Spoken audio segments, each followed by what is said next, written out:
What a week it has been for Roma. 3 matches now, and what? 3 wins. I'm loving it. Anyway, a lot has happened in just that short amount of time. We're talking Trabzonspor twice, Fiorentina.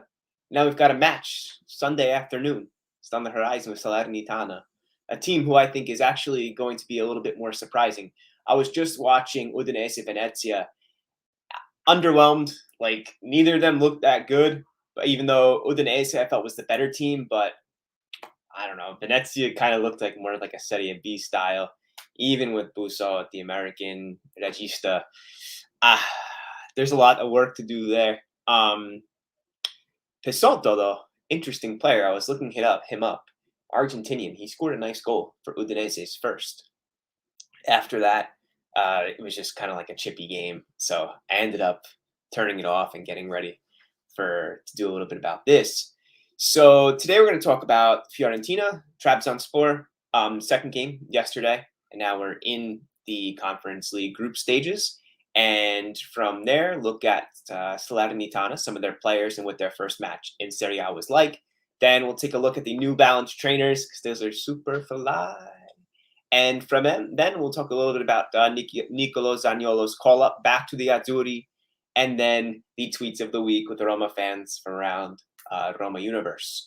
So Fiorentina, I'm just going to run you through a couple notes I have here. In the 3rd minute, Abraham tracking back. This is just like my field notes. You see Abraham tracking back. His first minutes as a Roma player. Deep run from Vigna. Tammy, excellent movement. His fake check. He stays on side, loses his mark, and causes Jargovski to foul him and gets the red card on him in just the 16th minute. So 16 minutes in, this guy has broken the lines, gotten past the Fiorentina defense, caused Jargovski off his line, caused a red card, and from there, Roma, I don't want to say it was over because we got a subsequent red card, but we get a little bit of control there. Eventually, we will get the goal. 23rd minute, Abraham dummies from a Karsdorp cross, and Pellegrini shoots just wide. Abraham again. Mickey scores in 25th minute, but off by an arm. Gets reversed. Goal and great pass in from guess who? Abraham. 34th minute, Rui Patricio, big save against Bonaventura. That brings us to halftime.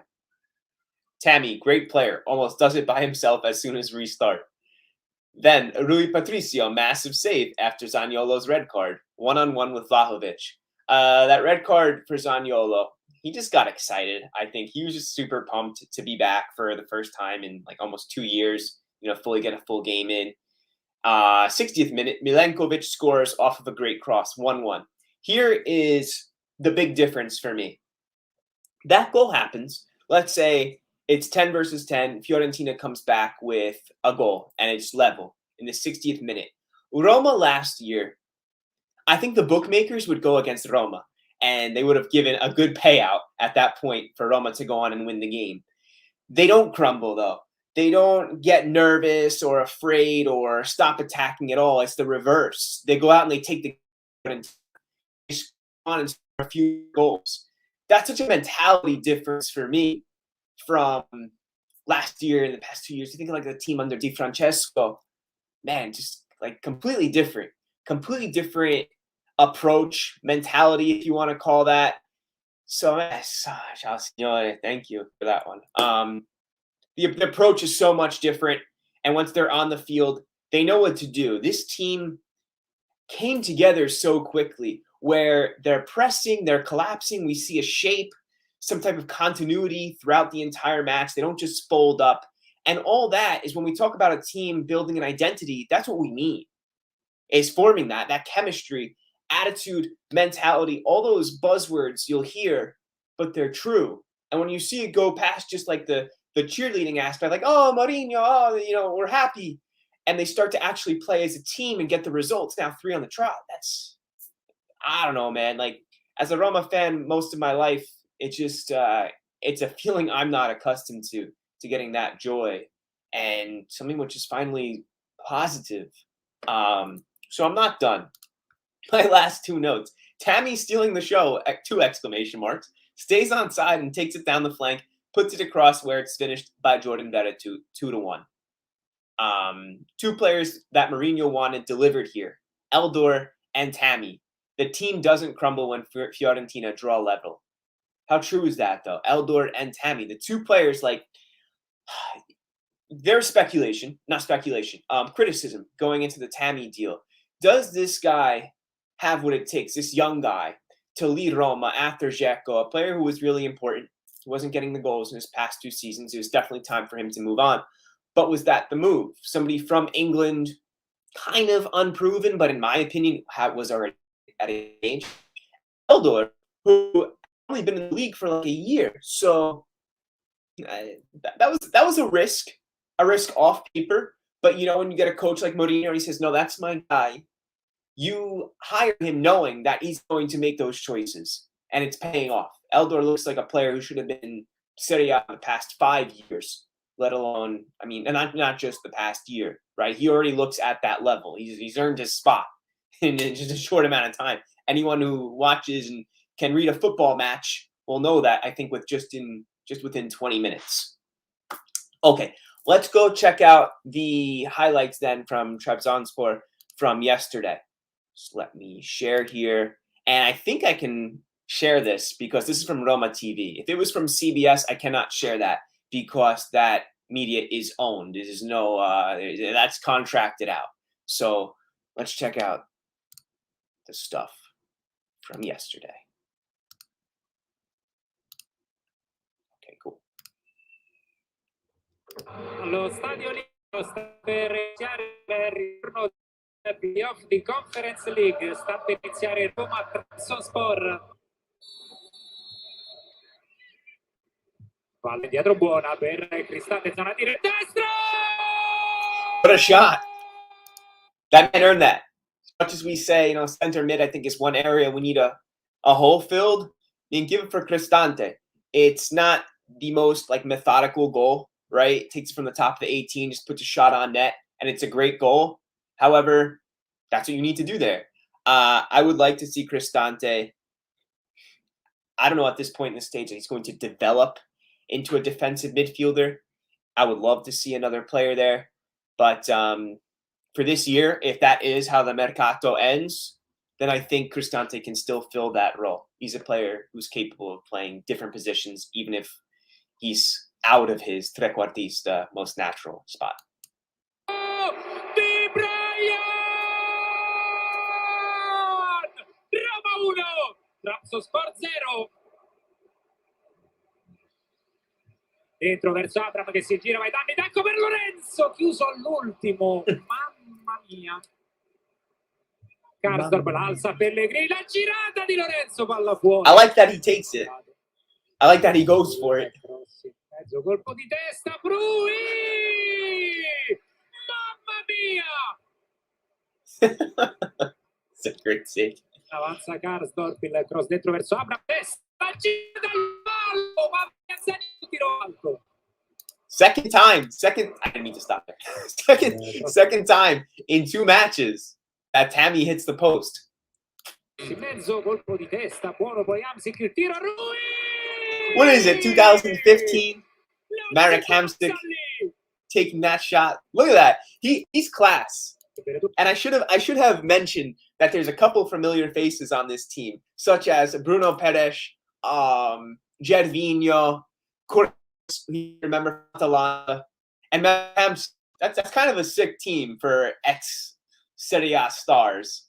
Roma è partito Zaniolo, palla profonda per lui, può essere buona, ma Nicolò la mette giù bene, entra in area ancora Nicolò. Wait. Who played that ball in? Jordan. Può essere buona, ma Nicolò la mette giù bene, entra in area ancora Nicolò.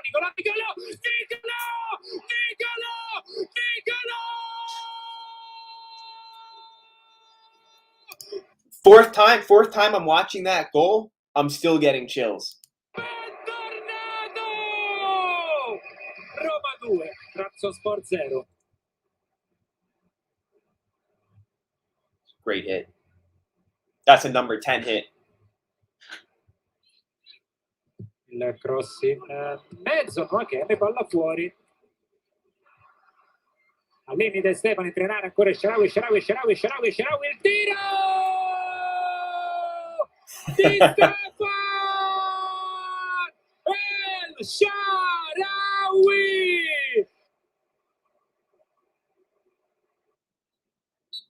I think I'm gonna start doing that whenever I enter like a new place. I'm just gonna do the Mourinho hands up like that. All right, let me stop the screen for a second. So my initial thought is that Trabzonspor is not. I understand they're not Juventus, not Inter Milan, not a world class team. You see them full of a few ex stars, Hamsic's on that team, probably making a ton of money, have no doubt. However, the way that Zaniolo controls that ball and then scores, forget that it's his first in like 400 days, and he's finally, showing signs like, Zaniolo's here. Is that not someone, if he continues that type of play, would you not be happy with him taking the number 10? I think it's in our best interests to make him feel as most important as possible. And why not? If he's living up to expectations and he is a player who's been through the ringer, two major ACL tears, all ACL tears are major, two major injuries, and he's back and he looks like he wants to be the best out there possible, and he's doing it, why shouldn't he get number 10 if he wants it next year? Is that not something that our best player on the pitch should look forward to having? Our talisman, so to speak, the guy who's going to create things and make it happen and score those goals and in big moments. Should he not be the number 10? Sheridan Logmani says, we have Mayoral, Abraham, and Shomorodov. Great striking depth. Yeah, man. It's awesome to have that type of depth. Enzo's popping and he says, let me put it up here. Hearing you speak about Nico and the number 10 in the same sentence gives me chills in a good way. Yeah, like, you just watch him and you get that feeling. And we haven't had, Sistolti, I don't think we've had that feeling. Nah, no way. I'm just going to say it. It's something I don't think that we have. We definitely haven't. I'm just going to go out there and say it. On to that, what are we doing next? We're going to preview Salernitana. So I'm going to read off some names for you. Let me X out of these highlights here before we go on. So Salernitana comes up from Serie B. Fabrizio Castori is their manager, and in their first game, they played Bologna. They lost 3-2. They were the away team. A couple names here. Guillaume, somebody whose name strikes fear into any opponent. What is his first name again? It's like Novak or something. Norbert Guillaume. So one that really just puts your heart into your stomach, doesn't it? And then there are two Koulibalis, Lassano, who is from Mali, he's 25, and Mamadou Koulibaly. And both are spelled with a C. He's 22. Mamadou is the younger one. Both play center mid. Lassana is from Mali, and Mamadou is from Senegal. And the flags look the same. So if that can get a little bit more confusing. Oftentimes you'll see African flags with green, yellow, and red because that is from Ethiopia. And Ethiopia is a symbolic country because they're one of two African countries which were never colonized. So it's them in Liberia. And there's also like the idea of Zionism and the promised land that goes with Ethiopia and independence. So that's why you'll see a lot of African countries use green, yellow, and red. But yeah, the two Koulibalys are out there. And what else do we got? Ruggeri out on the left, Kekrida, two players I'm not familiar with. Simi, though, we see Simi come in from Spezia, who had a pretty good season last year. He's going to have to be a focal point for them. And then Djuric, who is a Bosnian, traveling player. He's been around throughout his entire career. He's 31 years old. But if this is right through Wiki, I'm going to guess it's a little bit off. It says he's 6'6". I can't imagine that's true. I bet he's more like 6'3", 6'4", because the meters conversion is sometimes off when it's inserted. But then there's Bonazzoli. Bonazzoli is a interesting player, Federico, there because he's 24 years old now. He is Inter Milan's second youngest appearance. So when he was 16 years old, there was one player in 1982 who was the only one that was younger than him. And he's been on loan the past 3 or 4 seasons. But now with Salernitana, he has 2 goals in his first game in the Coppa Italia against Regina. And he scored as well against Bologna. So a player in 2 goals has scored 3 times, 24 years old, interesting striker. And just because he is 24, I think oftentimes like they'll be written off a little bit. People will say, "Oh, he's already past it. He's 24." No, no way. Just because you were a young striker and you did it then, or you haven't done it yet, is not indicative of your future. Oftentimes, you'll see strikers get really good after they're 20, 24, 25, 26, and they start to build mentally in addition to what they have physically, and it starts to really come together. Um, and Enzo says, "Yeah, he's definitely a really special player." Speaking about Zaniolo. So Salernitana, I don't think is in the same category as Venezia, having seen them play, because in my opinion, Bologna is a decent little team this year. When you look at who they had, Gary Medel. Gary Medel is back at Bologna. Oh my gosh. Bonifazi, Silvestri, names we're familiar with. Orsolini, who I think is a pretty good winger. Soriano, Nicola Sansone, Musabaro, Arnautovic coming. So this is an experienced side. And for Salernitana to put 2 goals past them, I think is a pretty good job. So I think they're going to be probably like a Udinese level and a step above Venezia. So, I don't want to give a goal. I just want, Roma will score 3 and Salernitana will score 3, whatever it is. Not interested in that. I'm just interested that we continue playing the way we have. I expect that we will go out there and things will just keep coming a little bit more together. And I think that's the most that we could hope for at this point. Yeah, those Venezia jerseys they're pretty sweet. I love the way that on the chest and the stomach they have those stars. And if you look at like the facade of a church or a cathedral, and you have a saint, and they're piled in like 10 or so saints, say on like the facade of a church, you'll see those little stars, and they're painted of them. I know this because I looked in getting like a tattoo of them. Actually, these little stars painted on, and that's for Saint Mark's, San Marco Catedrale. So it definitely has some history there. I love that because I'm a history teacher as my day job.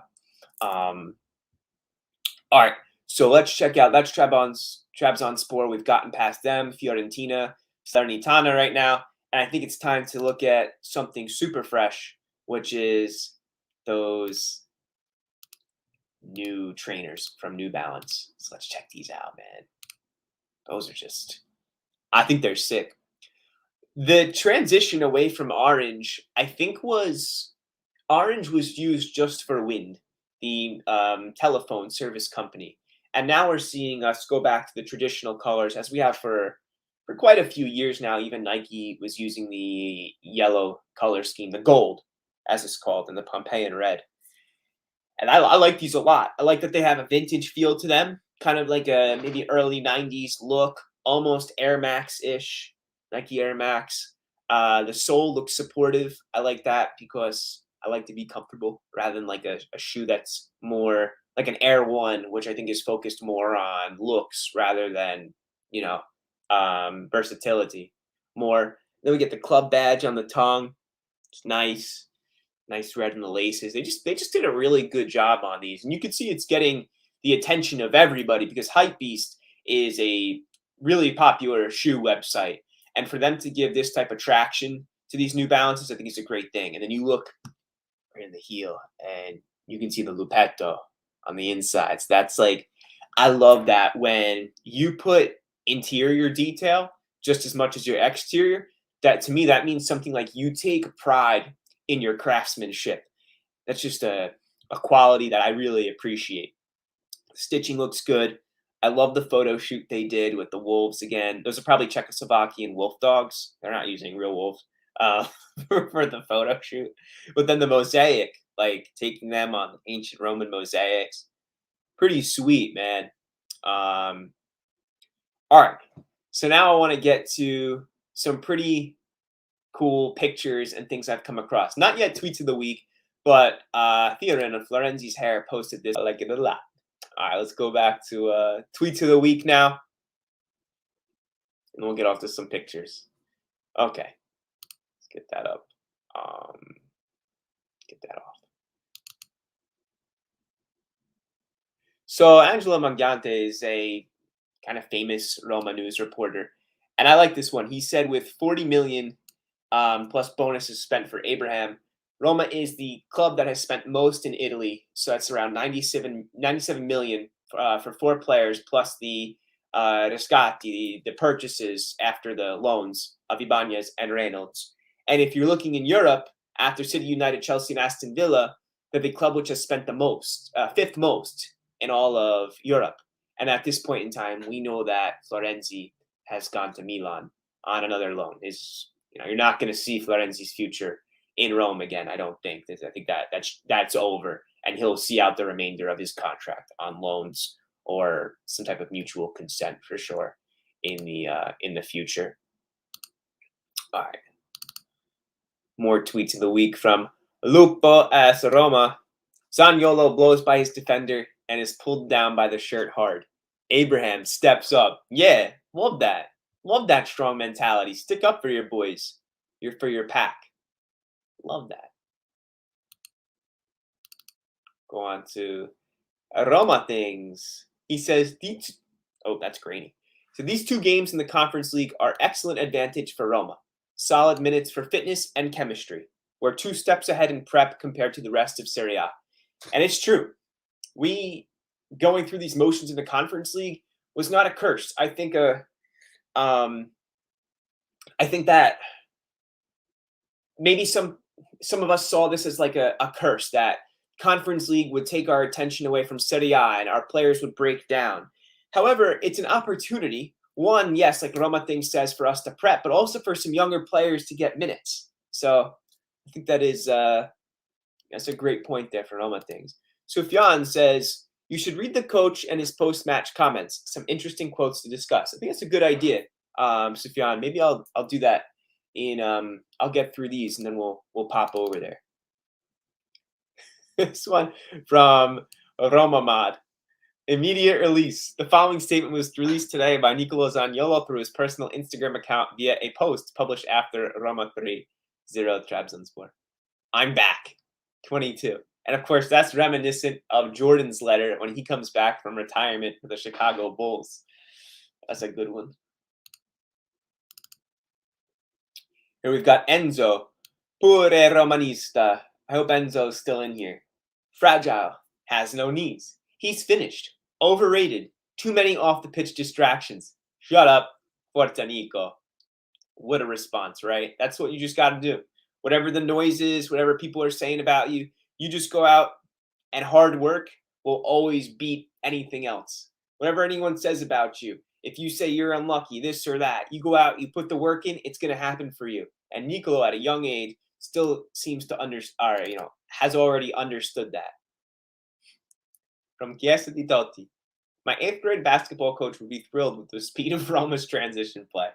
And yeah, I saw that Bren made a point in one post he did for the review on Trabzonspor from last night, in that for Cristante's goal, that comes from Roma's transition so quick, getting up the pitch.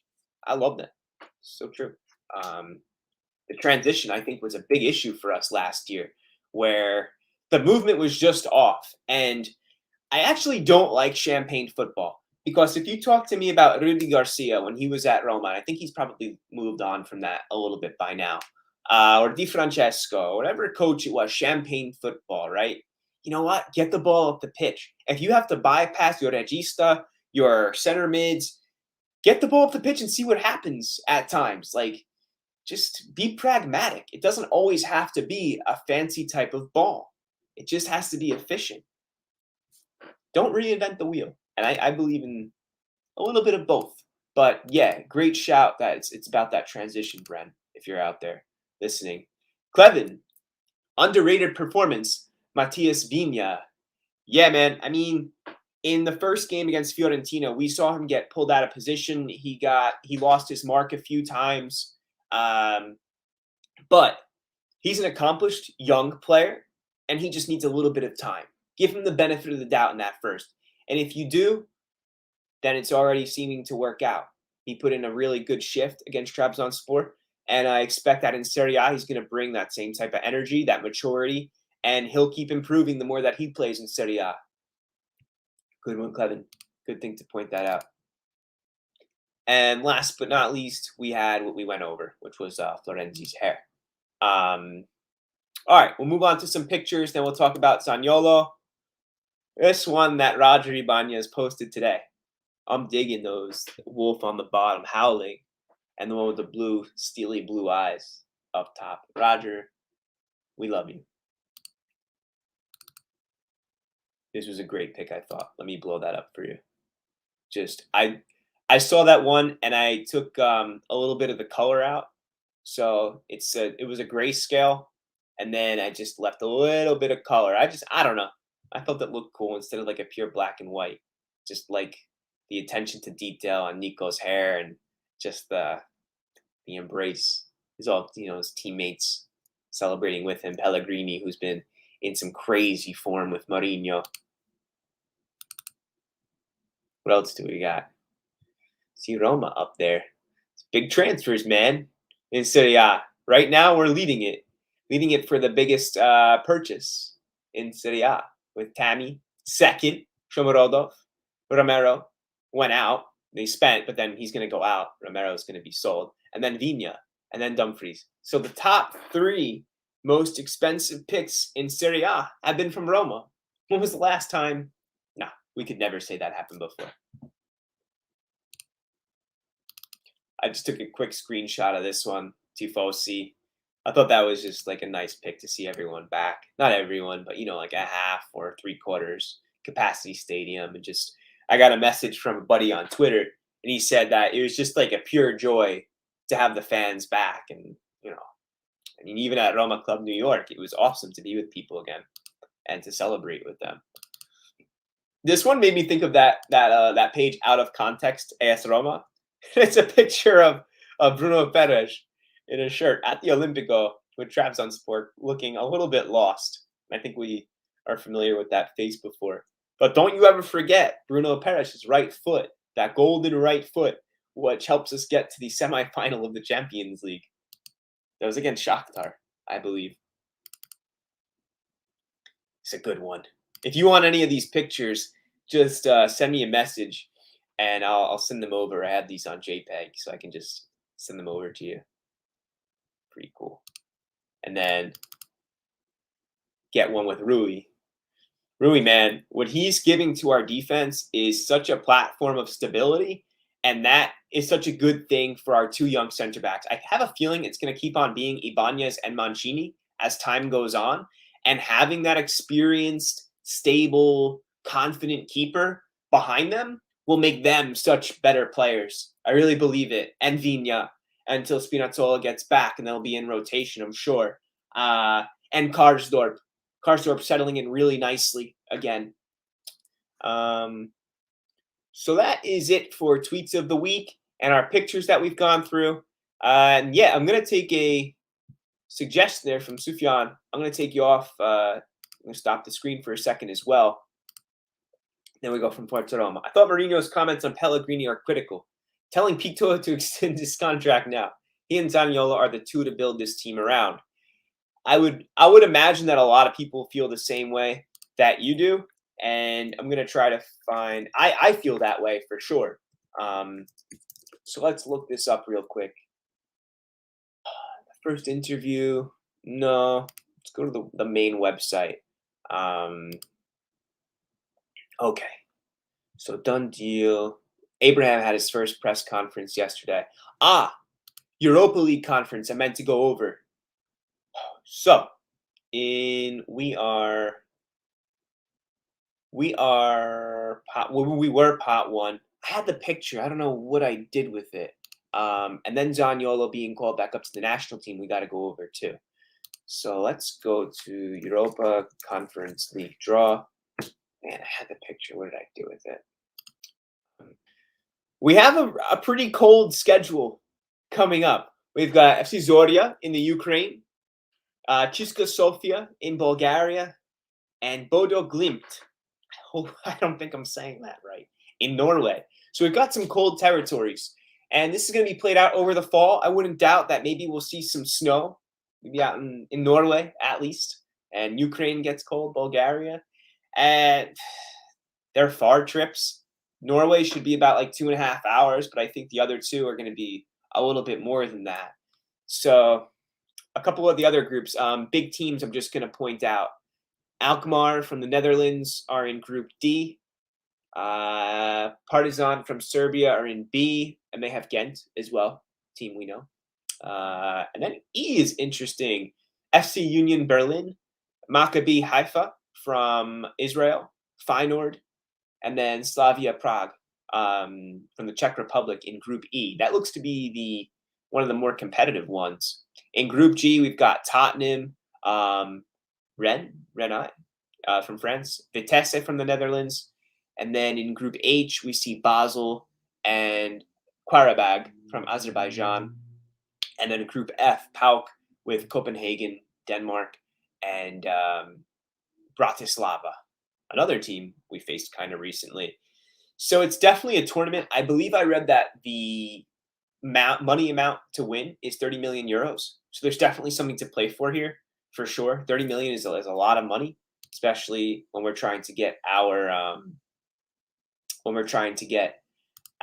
finances a little bit more improved, so we can keep improving as a team. You'll see them translating. Let's go over them. Just like a few points here, and then I'm gonna pull this up in the meantime. Let's see. Share screen. So Zaniolo's back with Verratti, Sensi, Pessina, Pellegrini, Locatelli, Giorgino, Cristante, Castrovilli, and Barella. Quite the midfield for the Azzurri call-ups there. Looking in the defense, you see,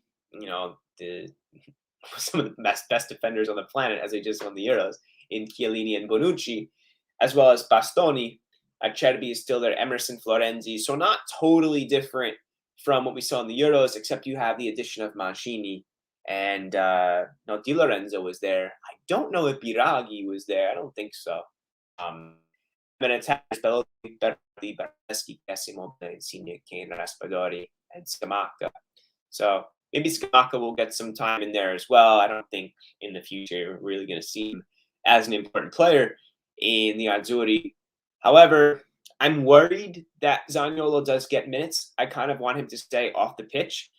Just general nervousness. Last time he got hurt was with the Azzurri. I don't want him playing too many games too soon. Let him get like 6 months in the rotation just with his club team.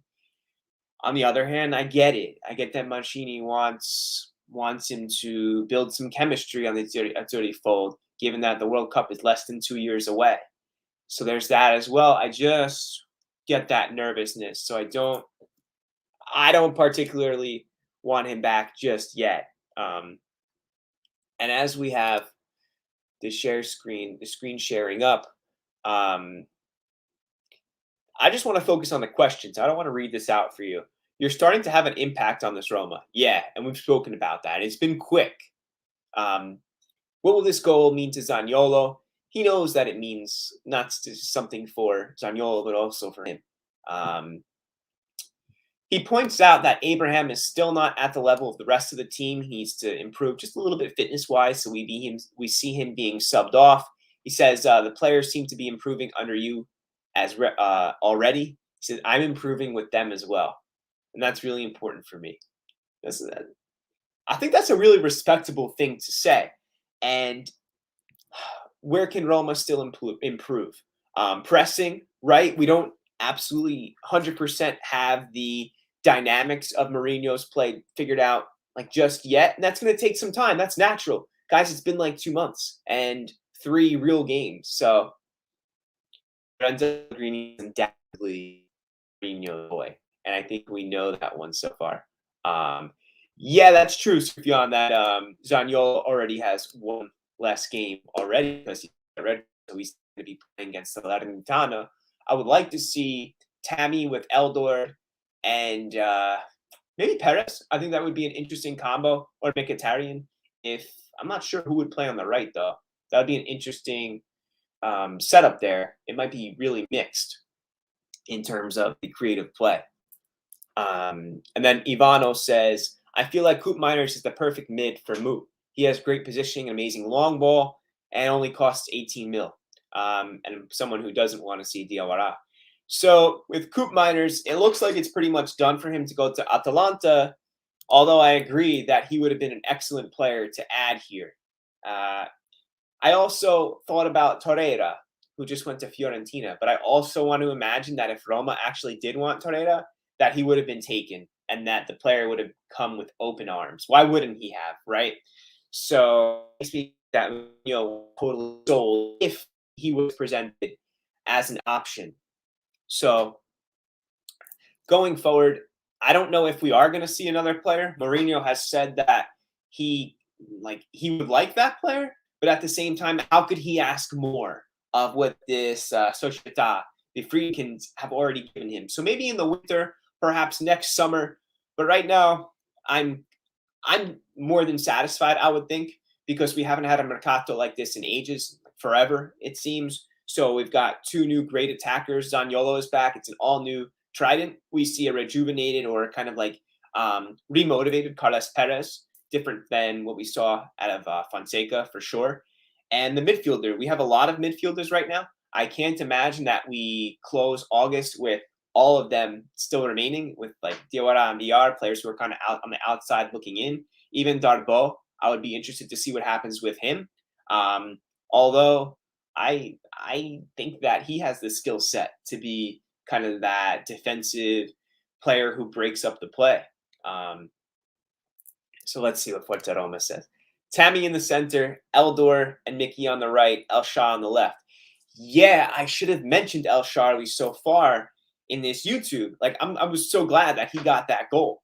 And yeah, I would consider giving him the start on the left, and then perhaps Eldor on the right, and then bring on Mkhitaryan to maybe be like a super sub. Because as Mkhitaryan gets older, you don't always want to play him like 2 games per week. You can start to see burnout. This player has injuries, so yeah, man, like that's quite the offense, especially if El Shaarawy starts firing. You're talking just on the left, El Shaarawy, Mkhitaryan, center, Tammy, Eldor, on the right, Zaniolo, Perez. Man, when is the last time we had that type of depth? And Borja Mayoral, who I can't say if he's staying or not with that type of depth. I can't say. But then in midfield, Cristante, to me, and Veretout are the 2 clear starters, without a doubt. Yeah, save Nicky's legs for now. Forza Roma says I have to agree there. And on the left, I think we'll also see a little bit more of Calafiori in the rotation for Vigna. You don't want to burn him out. And on the right, Karsdorp has that locked down. And I'm not sure who would be in the rotation with Karsdorp. I'd love to see a player like Nandez come in, man. He's been one of my favorite players. The way that I felt about Nainggolan when he was at Cagliari is the same way I feel about Nandez. Kind of this player who is just so tough in the midfield. Although Nandez, you could say, is a little bit more versatile because he's been played as a right back and for Uruguay. But one that hasn't been picked up, is like on the attention, on the radar, but hasn't moved to a big club just yet. So on that note, I think it's time to wrap this up. We got to everything, right? We hit Zaniolo's call up, some quotes from Mourinho, and Reynolds is the number 2. Yeah, I would like to keep seeing more of him. If he, I think he still needs a little bit of time to adapt to Mourinho's play, and not also to the attackers in Serie A. So he's still a really raw player, but one that the team has invested quite a bit of money in. So yeah. And Ivano says that we, have a need for quality in the midfield. And that might be something, an area that Mourinho continues to look at, kind of like who's going to step up, who's going to make this position theirs. So it's going to be a long road. We're not going to figure everything out in one night. And so far, the signs have been promising. I'm not going to sit here and say everything is, the grass is super green and we're going to go win the Serie A and the Conference League. That's not it. It's got to be one day at a time. And I believe that that's the mentality, that's the mindset that Mourinho has instilled in these players, not to get ahead of themselves. Just stay close together, keep building, listen to your coach. He's won pretty much everything in the world at this point, and things will be good. And there's a lot of positivity. I'm not so used to that as a Roma fan. So, guys, thanks so much for checking this out. If you liked it, share it on Twitter, give it a like. and let's talk soon. I'll be back next week, and I promise I'm going to try to get a little bit of a better quality for my camera. I tried hooking up my iPhone as an external camera through StreamYard, but it doesn't seem like I can do that. So I'm going to go and get like a Logitech, one of those cameras. Thanks so much. Ciao, guys.